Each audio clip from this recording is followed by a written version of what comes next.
You're tuned in to Just One Hot Mom with host Nanika Ansari. Get ready. She's about to bring you that fire, that flavor, that heat, all that passion, and more from around the world and in your neighborhood. Stay tuned. Hey, howdies, you are tuned into Just One Hot Mom, and I am your host, Nanika Ansari. And you know what?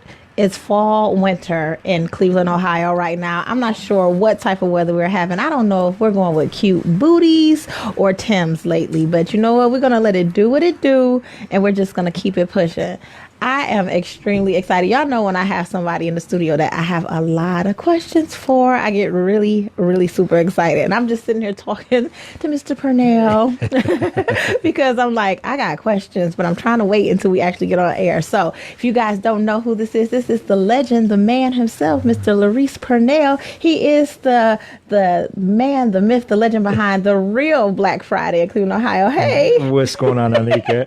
Thanks for having me on.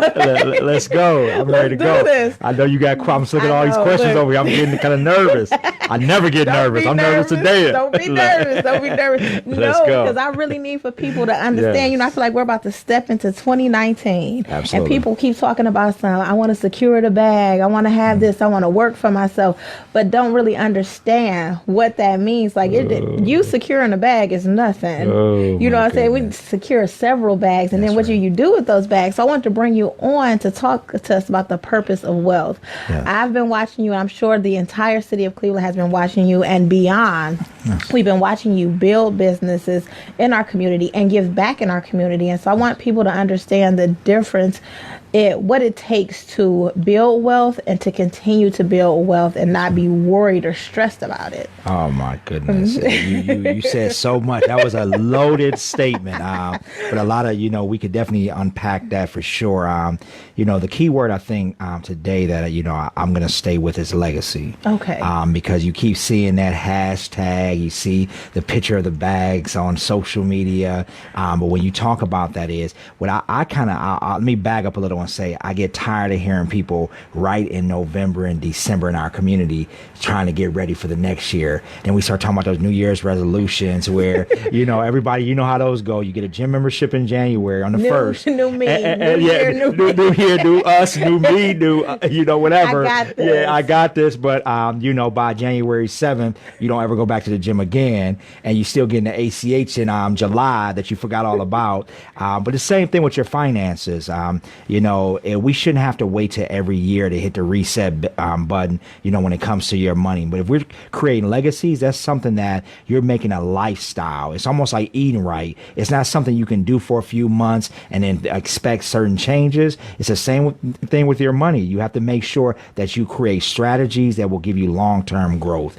And I think that's what, I've been doing personally with my family, with my children, with people around me, is talking about, okay, not just living for today. Because in our community, we tend to, we drive the nice cars, we take the nice vacations, but we're not putting away in our investments. We're not putting away in our savings account and putting away in our can't touch this fund. It's the I'll be right back fund. There's no emergency for someone. Right. I always tell people, if something comes up, how would you get yourself out of a bind? You got to call several people or you got to call payday loans. You always have to go. You want to create a legacy so that you don't have to call up anybody, so that you could just be like, this is mine, I got it. Secure that type of bag. That's right. I wanted to know though if you could tell the people, because I was having this debate with someone between what's the difference in being rich and being wealthy. Okay. Rich is because when you hear the word rich, we all know hood rich people, right? Yes. So it's like you can pay the bills, you got a little something put up, you're driving a decent car, you can help your mom and them a little. And wealthy is back to that word legacy, is where money will be left for generations to come. You won't even be able to see or experience people that will enjoy the money that you've been made or the fruit of your labor. So when you think about a Bill Gates, you know how many generations his money will go for? You even think about a Jay-Z and Beyonce, their grandchildren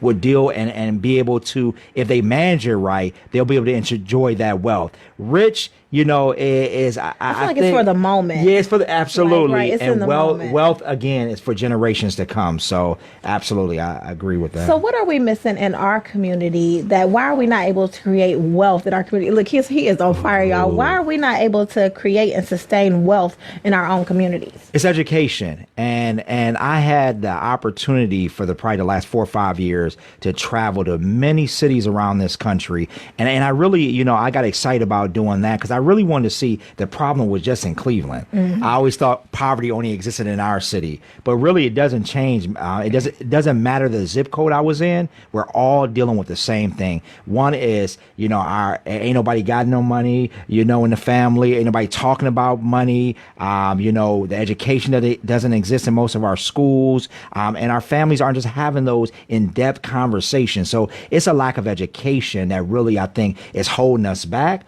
But some of it, I have to really be honest with you and say that it's us not taking a personal responsibility, because we all, y'all right now, y'all on social media looking at us speak right now. But I always say, just as much as you pick up that phone to go on Instagram, to go on Facebook, how much time are you Googling finance, Googling wealth, Googling tools that will help my family create legacy money that will be around for generations? And, I'm so glad you said that, because so often we pay attention to what's going on social media. So we see so-and-so's in Miami, or they able to do this. They taking multiple trips, or they buying this. And we don't know that that's just a facade. That's right. If you pay attention, influencers will tell you. If you follow a real influencer, they will actually tell you how it is about their life. I'm sorry, you guys. We have a caller. Hey, caller, you're on with Nanika and Just One Hot Mom. How can we help you? Hello? Yes, hi. I was calling. Yeah, can you hear me okay? Yeah, I can hear you. I was catching yes, I was catching Brother Purnell's segment in the show, and I was just going to give a quick shout out, number one, and I also agree with a lot of what he's saying concerning the community. I'm living in Cleveland, but I'm originally from Flint, Michigan, and I'm sure a lot of people know about what's going on in Flint, Michigan. One of the things that I did say before I left Flint, Michigan, going up to the Marine Corps. Now, I have a little history. I'll be very quick about it. I came from a time where I joined the Navy, got out the Navy, came back home, or Flint, Michigan, lost everything completely, was homeless, sleeping in the snow, and then I knew that I said, okay, this is this is definitely not for me, and I just began to ask God, what was my purpose? What is it that He want me to do? And realized I was being called to ministry, and all of a sudden had a quick peace that just came over me at the time. After that, and then fast forwarding from there, I went from making $0 to making probably over $5,000-$6,000 a month. That's good. Went from there, left that, went straight to the Marine Corps, did 8 years. But while I was in the Marine Corps, I started a company called North Starling Corp, where I was designing and developing websites. I did animation for blockbuster movies. Made $1.5 million that year. Left out of the Marine Corps with the intent of really want to change my community, and I really got to give my hats off to my brother there for what he's doing and what he's trying to educate our community on. Thank my biggest question is, when we going to get to the place where we are actually owning our own banks, when our community is no longer falling apart, seeing our houses on kickstands, our young men and women who don't have any idea what direction they're going to go into. And so I've really been trying to work my way into the market here in Cleveland to try to really connect with a lot of people like I said, my brother here, Purnell, was as far as trying to do something, come up with an action plan to try to really change the community. And I think it really begins with the mindset. The Bible says in Romans 12 Romans 12, where it says, "I beseech you, brethren, by the mercy of God, that you present your bodies living sacrifice, holy and acceptable to God, which is a reasonable service." But then it says, "And be not conformed to this world, but be transformed by the renewing of our mind." That's the most important thing that we have to do. We have to change the mindset of our community in order to see the elevation in our community. And I just want to leave you guys with that. Well, thank you. I appreciate you calling in. So that's a lot. Oh yeah, but no, you said some good stuff. First, shameless plug. I sit on the board of directors for Faith Community United Credit Union, which is the largest Black-owned credit union in the state of Ohio, located right there on 93rd. And through that institution, we're impacting lives across the city. And you're absolutely right. We have to bring our wealth. And you've seen in the past where I've done movements, getting Black entrepreneurs, dentists, architects, physicians, restaurant owners, beauticians and barbers, bringing their money to that institution, because through that we're able to help fund businesses that look like us, as well as create jobs, as well as help us to buy homes that are falling apart in our neighborhoods that we can bring back. But also, you definitely hit the nail on the head when you said it's about mindset shifting, and that's what I've been intentional to do, is starting out with education. Unfortunately, in our community, I feel like we're starting at zero. In certain communities I go into, sometimes they're like, hey, I don't want to have that conversation. I need to be having it about, mutual funds. I need to talk about, swaps and things of that sort. But in our community, it's a lot of heavy lifting going on right now. And we need more brothers like yourself, coming to the table, that we can work together and be able to touch more people and make more impact. So, you're definitely on the right track. You're right. And I actually have a t-shirt that says #mindset shift on there, because that's what it's all about. Flip your mind. Until we flip our minds, it's going to be hard for us to go to that next level. But we're educating business owners. We're educating, individual. We're educating youth in our community, so they don't have to go through some of the mistakes. Why do they have to?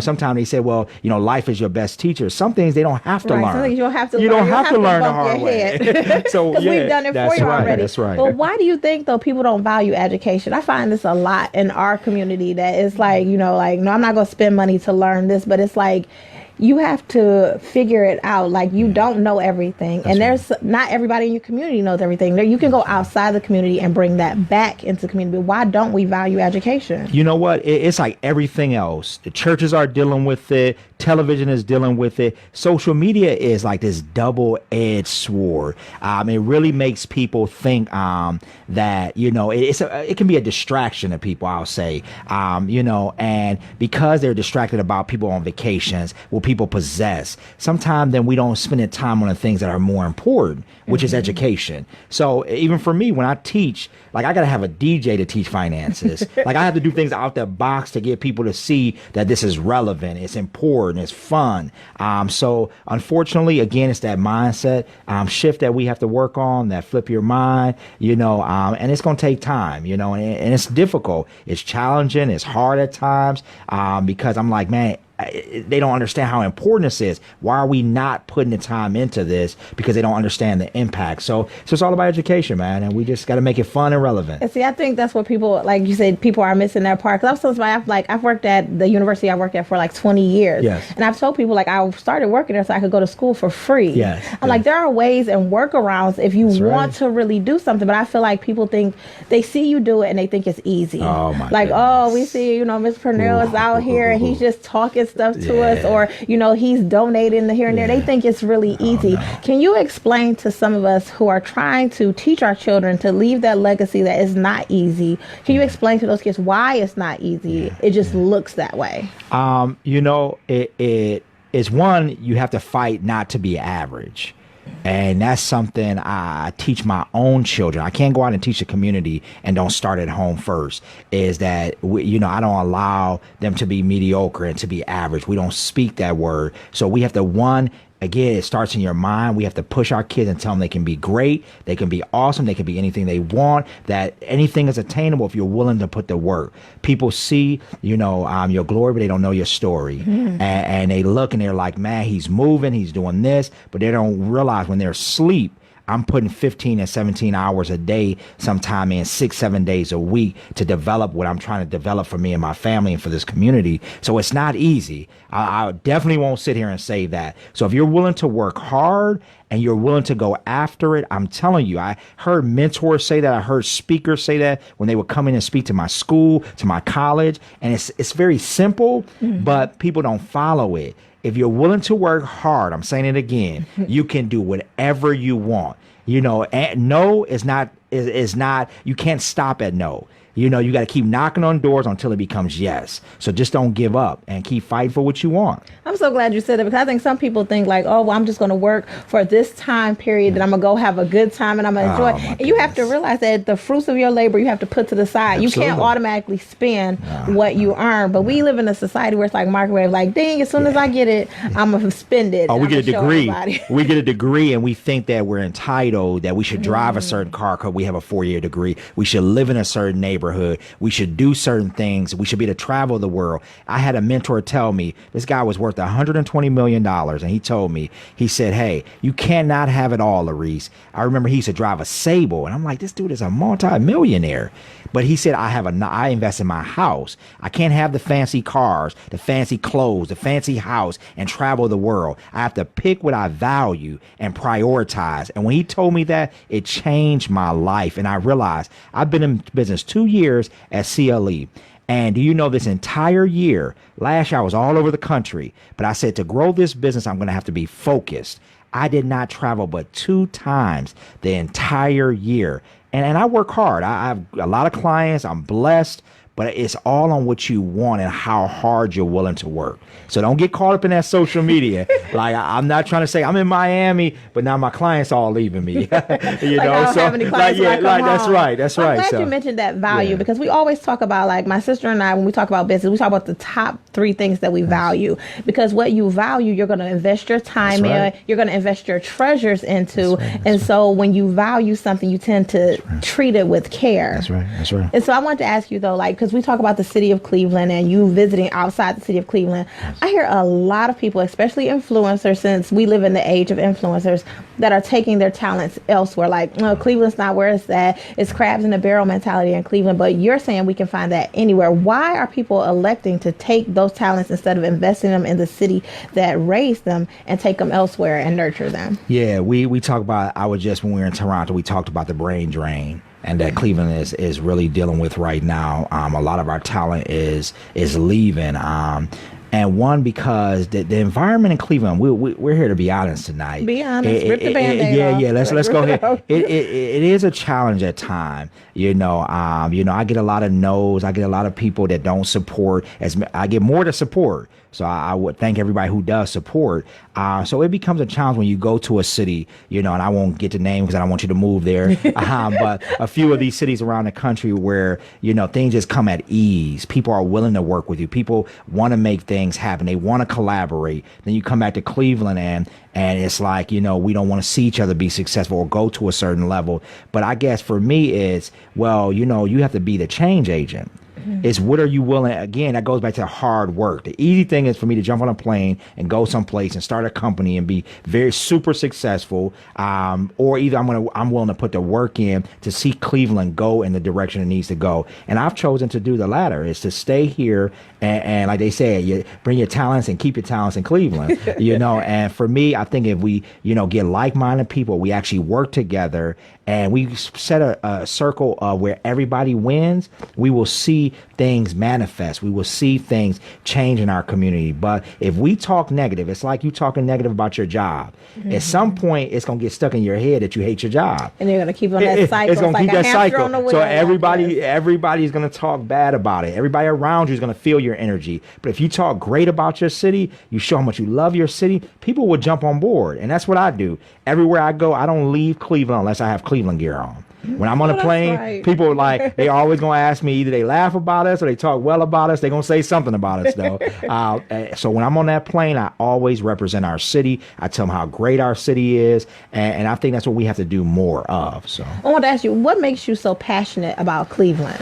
Oh, my goodness. Like the gentleman who just called, I experienced growing up, we struggled as a family. I lived in homeless shelters here in this community. My mother struggled, off and on working, in a bad relationship with my father. It was just so many things that we had challenges growing up. So she really raised us by herself. And we had the help of so many angels in this city.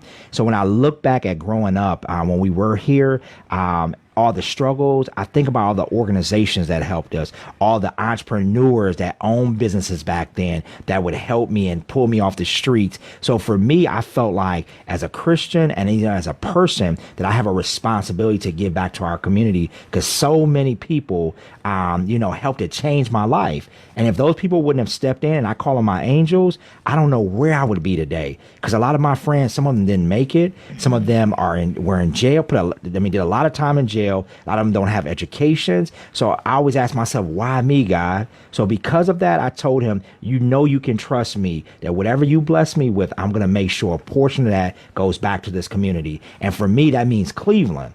Houston didn't do that for me. Atlanta didn't do that for me. Charlotte didn't do that for me. Cleveland did that for me. So with that being said, I'm going to make sure that a percentage of my time, like paying my tithes, percentage of my time will go back to impacting this community. And I'm sure a lot of people appreciate you for doing that. You know what I'm saying? Because there's like so many opportunities here. People just don't take advantage. I'm glad you said that when you focus it and you have like-minded people around you. I think that that's going to be the difference in seeing our community change, because I know once I started following you, and then it was like, okay, let's see what businesses he's following. Then I saw more of those businesses start to give back and pour into the community. If that's something you want to do, if you want to build this community, you need to pay attention and focus on those people who are doing it with you. You don't have to do it alone. That's what I'm trying to get people to understand. It's like nobody is changing this community on their own. Just like Atlanta's not changing alone, Houston's not changing. There are people in their community that are there and still changing. Like LeBron's no longer here, but he's still in the community changing it. And it can happen for each one of us. But let's go back to building a legacy, because I often ask people, like people in our generation, I'm putting you in my generation, I'm going to assume. In our generation, I feel like we've focused in on like building for ourselves, but we've forgotten about the people that are supposed to come up behind us. How can we get them to believe in us again so that they can start to see us and see that we're building this legacy for them? Yeah, one is you got to take them on a journey with you. And you have to create opportunities so they can understand what you're doing. And it's, I think there's a big gap in our community. A few generations ahead of us, there's a kind of a disconnection going on in our community. A little bit. So people are dying with institutional knowledge, knowledge about this community that unfortunately will die with them. And sometimes when some people die and they're the only ones in the room, when that door is shut, it's shut forever. So what we have to do is make sure that we bring the individuals along with us. We share it. And that's why I use social media for that. Some people, hey man, this guy's always putting out everything he does. He's showing off. He's doing this. We're on here to talk real today. But no, I don't do it for that. I do it because I think if I do it, other people will see that it's possible, and it'll make them do it. It's a challenge to them to do it, because like you said, it takes a lot of us to get stuff done. And if I help 200 people in this community for a particular event, well, there's almost 1 million people in this county. I only help 200. So what about everybody else that needs to be helped? But if I get you to then see that was a good idea, now you do it, then 10 other people do it, now 2,000 people got help. So impact, it becomes this cycle of giving and impacting. But, directly to answer your question is we have to educate them and bring them along, mentorship, so they can see what we're doing. They see, like today, my daughter spent the entire day with me. We did the news together this morning. She stayed at my job. I said, no, you're going to watch what I do. You're going to watch, what it takes for me to make this business run. And we went from client to client. And that's why I was flying here today, because I had to drop her at home, because she's like, okay, I'm done, Dad. I saw her too. I'm like, look at them. They are busy today. Look. She's like, no. But what I refuse to do is to put this work in and not train them on what I do. So then they can see in their generation what it takes to create success. And see, I'm glad that you're showing her that, because oftentimes people think, I'm a big believer in telling the story. Yes. Like we have to create the stories to tell them, because that's the way people communicate and they understand. That's how we learned from our grandparents, is that they told us the stories, but we don't have those same opportunities. That's right. What I want people to really understand, though, is that telling somebody else's story, and if they take it and do something with it, it's not them stealing it, it's not them hating on. That's what's supposed to happen. That's what's supposed to. That's absolutely But we have that mindset. It's like, oh, so-and-so is taking taking my idea and running with it. I'm like, I'm expecting you to take it. And I hope you take it further. If you don't, I have to take it back and give it to somebody else. That's right. So what is your hope for your daughter? So let's talk about your daughter a little bit. What's your hope for her? Do you is it for her to take over the business, or is it for her to see you doing this and then focus in on what she wants to do? Because a lot of times people want, I'm going to teach you this and then you can do and take what I've done. What is your hope for her? No, it's for her to just learn what I do and create her own identity. Because sometimes what we do is we have that expectation for our kids to take our business. I don't want either one of my kids to take something they have no passion about. But at the end of the day, if I create, a business that's going to be in this community for years to come, they're going to own it. If God takes me home early, it's going to be their business. So they have to at least understand it. See, sometimes what happens because people die without sharing or telling the story. If I pass away, they don't understand what they own. So then they get taken advantage of. So God forbid my partner decides to take the whole business. If you're listening, I think we set it up though. I don't think she's going to do that to me. But all that being said, my kids will understand, no, I own half of this business. This is what the business is worth. This is what it needs to do to function. So at least I understand it. Now then it becomes their choice whether to say they want to sell the business, and they would know the value of it. But if I never tell them, and we have so many people in our community that die and don't tell their story, or they leave assets that their people behind them don't understand what they own and the value of it. And I'm glad you said that, like, we are not telling it and leaving it behind, because I was having a story with somebody over at Thanksgiving, like nobody knew how to make their grandmother's pie because grandma took the recipe. That's right. That's right. But it's like, if we take the opportunity, but I also think it's up to the youth to seek and ask those questions. Don't be afraid to ask the questions. It's up for us to be able to release those answers that they need, but it's up to them too to be hungry for those questions. I mean, to be hungry to ask those questions and then to soak it all up. And I'm trying to get to a place where we have kids that want to soak up that information. So how are you going to get kids to soak that up? Because right now you got the adults, you ringing them in. I see that. How are you going to get kids on board for that? So we know two words. One is exposure. You have to expose it. We don't know what we don't know. And I think we all can admit to that. And then also, you have to create an environment that's conducive to them wanting to learn. Because it's for example, at our level, at our jobs, if our bosses or whoever's over us they're not open to ideas or open to us learning or elevate, then at some point you kind of shut down. But if your boss says, hey, whatever you create, I'm willing to fund it, to do whatever, then guess what? It makes you always, now you're at home thinking like, what can I do new? What can I create? You're dreaming about it. So as parents, as community leaders, as mentors, if we create an environment that's conducive to make it attractive and make them want to learn, you'd be surprised a kid will get excited. Then you expose them to greatness. So kids that are around me, my daughter's friends, a lot of the entrepreneurs' children, we create environments that they never thought that they could be in. And that makes them say, wow, I can be this, or I can be that. An architect? What is an architect? Didn't know, oh, he drew the Cleveland Clinic? Oh, he drew the public library downtown, or he drew the new skyscraper going downtown. So those sort of things, so it's just really those things I think will help. And again, what I'm doing now with the entrepreneurs, I'm actually creating an entrepreneurial mentorship. I'm part of it that you're going to hear me push this year. And I'm doing a camp. Me and my partner, look, we're doing a camp this year, but it's only for kids who want to go into accounting and finance. Because when we were in Toronto, 2,000 accountants from all over the world, it was 6 of us, and 3 of them were from our firm. So it was 6 of us. So right there, it told me again, that was God giving me confirmation that I have to create something to make sure our kids get exposed to it and they understand the opportunities that exist.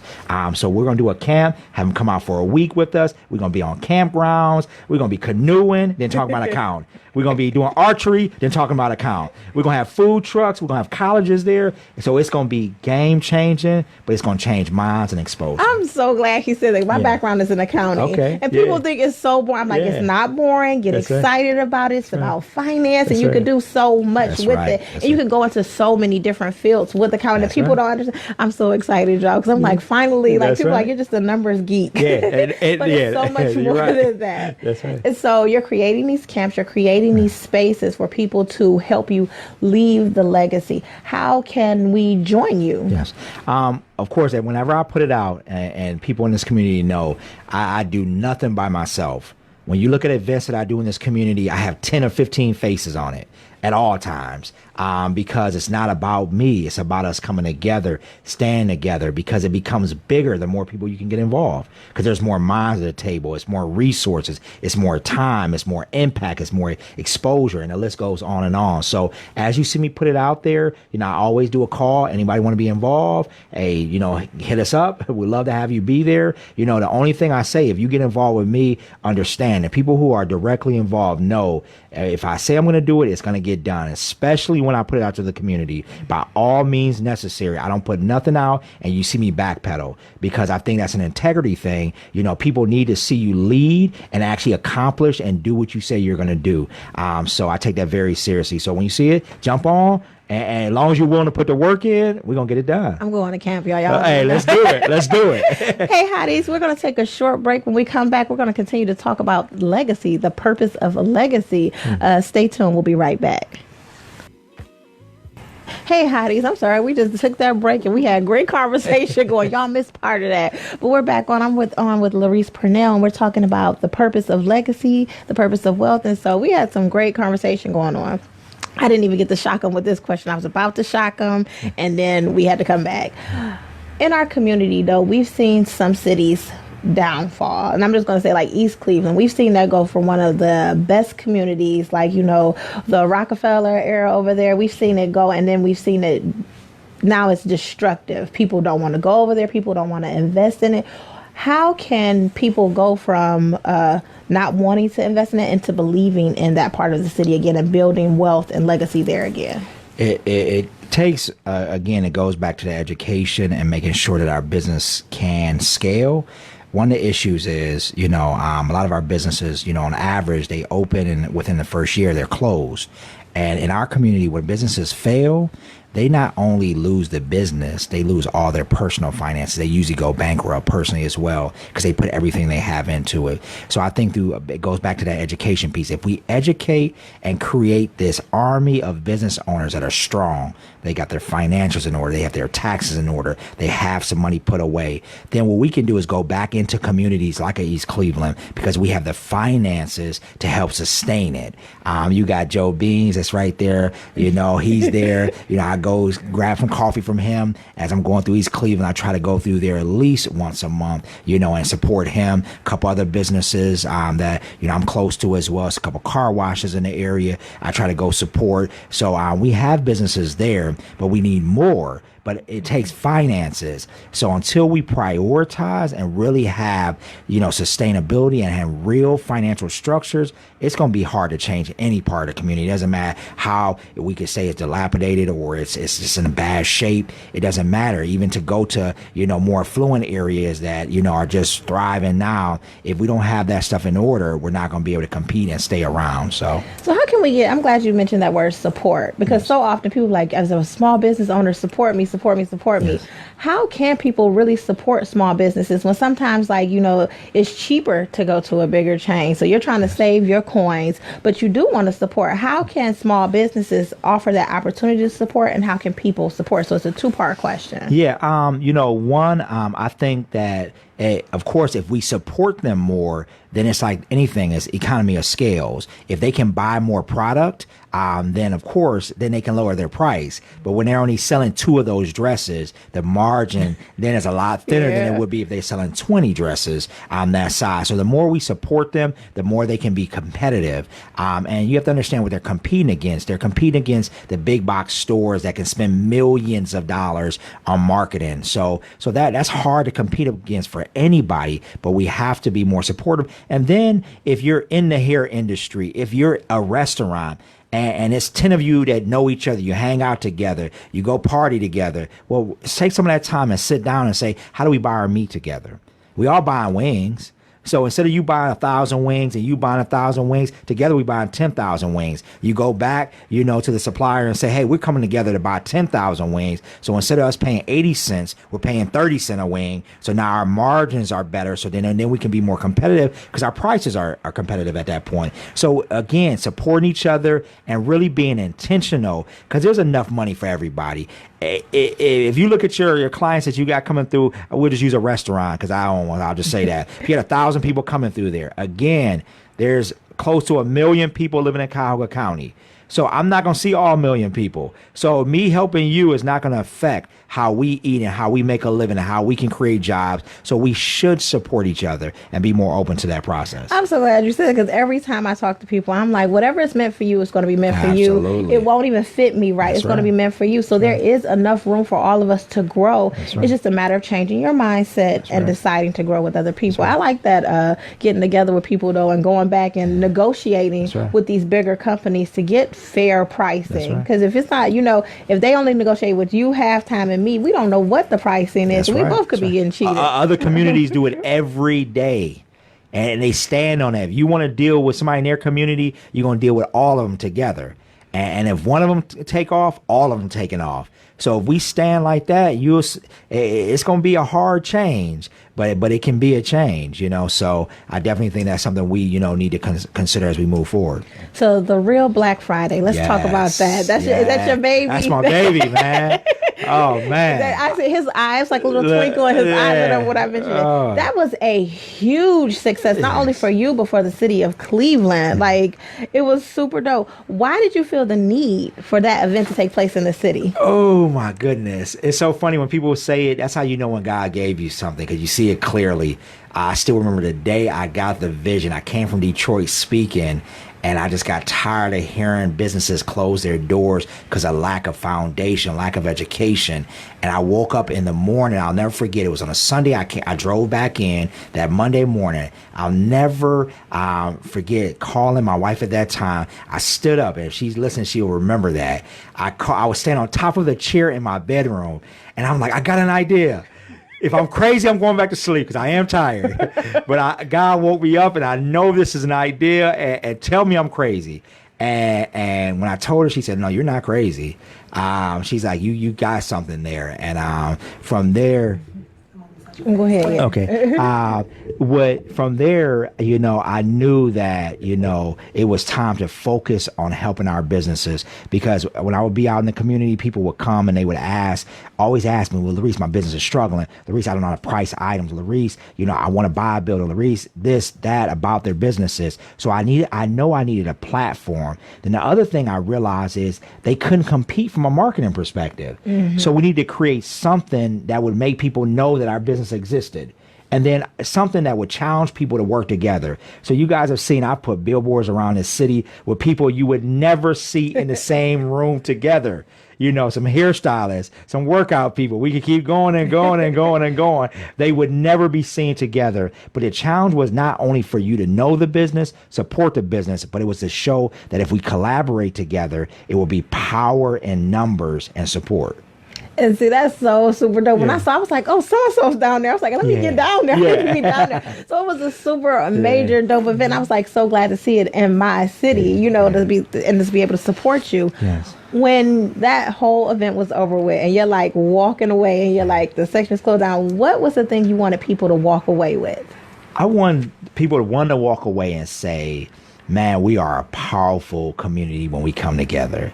That we can do something positive without issues, that we can support each other and feel good about it, that we can see people thrive. We could have an energy like it was like a big family reunion. It really was. It was like you see people that you grew up with that you ain't seen in 10 years, 15, 20 years. Like, man, what's up? What you been up to? And you see businesses that you didn't know existed. You saw people in there. You saw people transacting money. You saw money flying around that place. You saw people excited about getting their product out, man. It just, like, I was sitting there, and sometimes it's hard. It's overwhelming, because you're looking at your baby come alive, and you're just like, is this really happening right now? But really, too, it was to show not just Cleveland. You guys got to understand, last year I traveled in the last couple years to about 16 to 18 cities where I went there to talk about the real Black Friday. I'm taking it to other cities. And I said, no, the focus is Cleveland right now. So the country is watching us. So it's not just about, and that's why the hashtag this year was, we are Cleveland.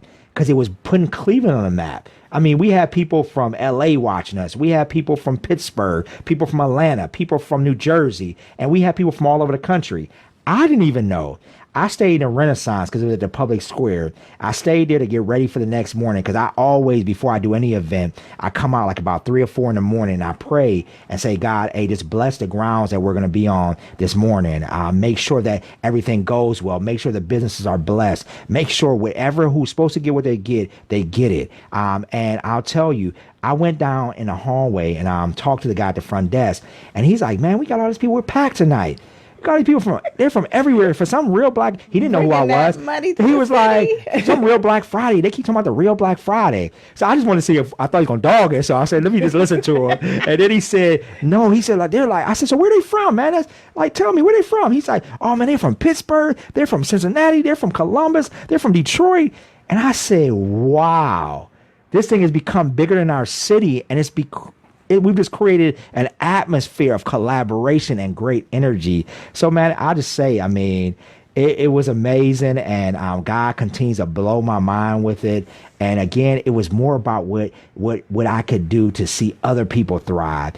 And in any relationship you have, if everybody doesn't win, then you shouldn't be doing it. If you're the only person in that situation that's winning, when you walk away, then you're doing it for the wrong reasons. The community won, the business owners won. I won because they got the brand out there more, so then in turn I'm able to help people with the brand. The city won, the attendees won. So it was so many people in that atmosphere I feel like I won. Yeah. So it was like the energy was just love, man. So it was good. Okay, so but you said something that I think is key and important. I think people tend to forget. Whatever you believe in, like in a higher power, whatever it is, why is it important that you continue to bless those things that you're going to do? I think sometimes we miss that part. Like people I send up a quick prayer for it, but it's important that you kind of pour into the thing that you're doing. Why is that important? Hey, if you know me, you know that I'm a man of God. So it's something that I live by. And to me, nothing I can do, can be done unless God puts his hand on it. He blesses and he gives me favor for it, because so many people thought that even this year that wouldn't happen. I was supposed to do it at Edgewater again this year because I did it at Edgewater last year, and it was super successful. I didn't get a call till about February that I couldn't do it there anymore. Ooh. So we're talking about February. This event is in August with thousands of people coming to it. So I had to plan this thing in like 5 months. So then again, I was not going to do it. I was not going to do it. Then I woke up in April and said, no, there's no way in the heck. Too many people depend on this, and people believe in consistency as well. Mm-hmm. I woke up and said, you know what? I'm going to take it to the central part of the city.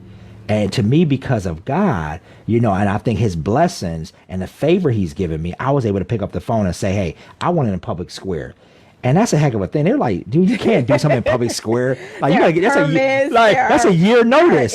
I'm like, I'm doing it. And anybody who knows me, again, it's all how hard you're willing to work. Mm-hmm. I picked up the phone and called everybody who was anybody and said, hey, I'm doing this in Cleveland. I want to get done here. It's gonna be great for the city. And the phones just start ringing and people just start making stuff happen for it. So again, I truly believe I have to keep God in the center of it, and he blessed it. And again, and I thank him for that opportunity. So.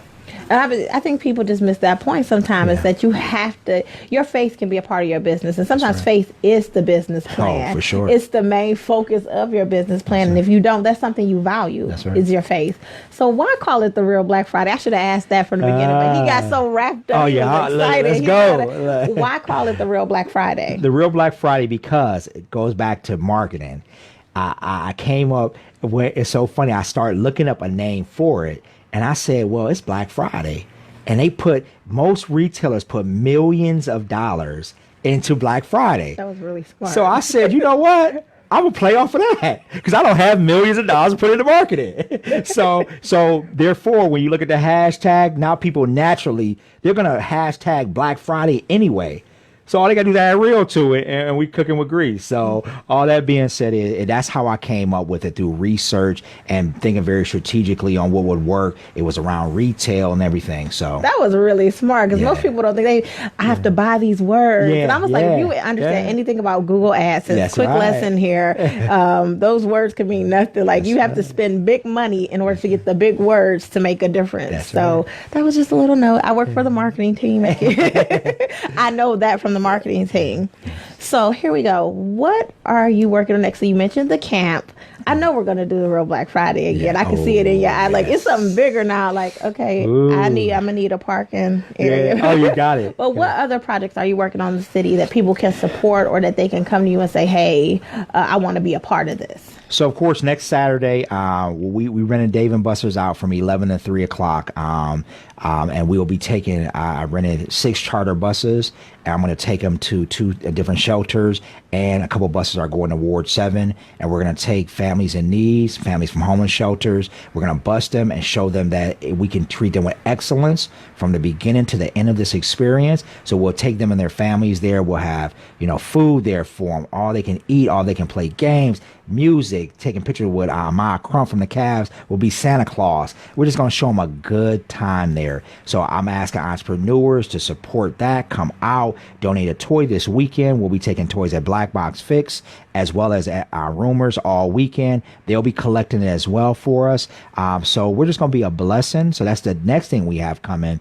And then we're working on the camp as well. You'll hear more about that right around January, February. And then for me, it's just really, elevating, what I do for a living, the CLE consulting firm. We're going to be moving to a bigger office. We just hired 2 new accountants, a new office manager. So, just working continuously to create jobs, in this community. So yeah, we have a lot going on next year, and so I'll just say stay tuned for other projects. My business partner and I, Eric, are working to expand Black Box Fix. We've done all the franchising documents for that. We're going to start to franchise that. So you'll be seeing that very strategically placed throughout this community and others. I'm so excited. So we got some good stuff going, man. And then always just looking to support, others and what they do as well. So I am committed to Cleveland this year. Another year of just Cleveland. I decided again this year I didn't go on the road. I'm not going on the road this year. I am. That's why I'm not. One of the main reasons I'm not going on the road, because I'm going to do a 12 church tour where I'm going to 12 different churches here in this community, and I will teach financial literacy for free. It'll be a 4-hour course where you're going to come in, roll your sleeves up. But the other thing we're going to do is we're going to have it where we'll have childcare on campus. But it's not childcare where we're going to watch our kids play. We're going to teach them about their money. So then when you go home, now y'all can have a conversation as a family together. But I'm trying to get rid of all excuses of why you can't come to this. So the main one is always your kids. And we're going to do it on a day. I ain't got to compete with the hair appointments, the mall appointments. It's going to be, make sure it's convenient for everybody to come out to it. But I'm really, really excited about that. And that's going to be a pyramid. And you'll see in there everything I do, because I'm a numbers geek. I always like to have it where it's trackable, where I'll have where I want, I think we had like 2,500 people will have wheels when we're done with this program. So many people will have life insurance. So many people will open businesses. So many people will have, financial structures for their businesses. So it'll be very intentional. So when we're done, we can measure that. You guys know I like to put numbers back out, show you the success of what we've done. So I'm excited about that. So it's going to be real change this year in Cleveland. I'm so excited. I'm like, wait, we doing what now? Yeah. So you guys support Larese, support the other people that he's working with, because there can be change in our community. We have to be the effective change in our community if you want to see it grow and prosper, and if you want to build your legacy, like he said earlier. So here's the thing. I'm sorry. Oh, yeah. Oh, yeah, you have a lot of friends. First of all, he has a lot of friends. A lot of people support you, so you have the support in the community. Oh, man. So I'm talking about to the people who are like, who is Larese Purnell? Yeah. Support this man. He's in your community. He is in your community, changing the game. Become a game changer. Like, we so often want these type of things, but we only think one person can do it. Like, well, he's already doing it. But he needs people to come alongside him and do it with him as well. And that whole thing about childcare, you guys know I work with Young Lives, and we're always like trying to get childcare. People don't understand understand how important it is. So that should change the game for a lot of people. If you don't know about what it is to have a will or life insurance, or if you don't know how to talk to your children about financial literacy, this is something that you should be really getting into. So please go ahead and follow. He's going to drop his information so that you guys can make sure that you're up to date. So go ahead and drop that information for them. So you can hit me up on Instagram, Facebook, Twitter, LinkedIn, Snapchat, Larese Purnell, Larese Purnell, or you can and click on my website. You can see about CLE if you go to my Instagram or just look it up online. And then the Real Black Friday is on all social media, arms as well. So, hey, just look out for support. Call me if you need me to support you. It's not just about things that I do. It's about supporting others in this community as well. So I definitely, I just appreciate, and I want to say, that, hey, I'm excited about 2019. And I just ask that God not only blesses what I'm doing, but he blesses what you're doing as well. So I would just say, get prepared. You got 3 weeks to write that plan down, make it plain, and get ready for 19. And I pray that it's one of the best years. Don't pray for it to be your best year. That means the following years aren't going to be as good. So one of the best years of your life. So I just would speak that into you and just, wish you all the best. Well, I want to thank you for coming on. This has been truly a blessing this evening, just to get all my questions answered, to be nosy, to dive in a little bit, but to also to know that there's a passion with people in the city that are going to support me, that I can support, and that we can go together and we can grow the city to what it's supposed to be. That's right. So if you had to leave us with a word of advice, what would it be? Oh, man. About our legacy. About your legacy. There is power in money. And sometimes, even in our churches, we don't talk about it. We're afraid to talk about it. The only way we're going to change it, and I'm talking about getting money with integrity. The only way to change is we're going to have to get our finances in order to change, if we're homeowners, to change if we own the buildings our businesses are in, if we bring back communities that are dying, we're going to need finances. So it's time to shift minds and reprioritize what's important. And really get focused so you can build something to leave for your children's children. So I would just say, hey, it's time to shift that, have the hard conversations, and get ready for this new year. And let's not make it a New Year's resolution, but let's make it a mindset shift and a new lifestyle going forward. Well, thank you once again, Larese, for coming on this evening. Hotties, as I always tell you, whatever God has for you is meant for you. It's not meant for Larese. It's not meant for me. It's not meant for me, but you have to prepare for it. You have to get the mindset and the education to be able to accept and move forward with that. We can do this. It's always possible. If you guys have tuned into any show over the last couple of weeks, I've been telling you, we've been planting a seed for you to be able to take that and to nurture it and grow it in this up and coming year. And you don't just leave it there. You prune it and you improve on it. Hotties, as always, you can find me and the hottest kids on all my social media at Just One Hot Mom. Go on over to the blog where we'll be going over there and having adventures and telling our stories at JustOneHotMom.com. Guess what, hotties? You've been tuned in and you've been elevated. Talk to you soon.